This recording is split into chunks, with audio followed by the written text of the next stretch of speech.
عايز اقول للساده المتابعين، يعني دي حقيقه احصائيات بالارقام لسه جايه الاسبوع اللي فات، ان احدى الشركات اللي احنا يعني شغالين ان احنا نتعاقد معاها في احد المشاريع، ان دي يعني دراسه لسه معموله السنه دي، ان اكبر شعبيه لنادي مصري في كل دول الخليج نادي الزمالك بفرق كبير. لا بفرق كبير.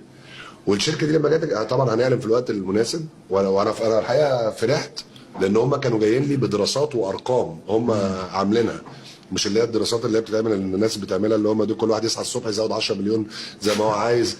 لا فعلا دراسات حقيقيه، يعني بالنسبه لنا حاجه كويسه جدا. الواحد يريح دتته وينام شوي. الزمالك قادم. الزمالك قادم. ياجي اهلا وسهلا مستنينه.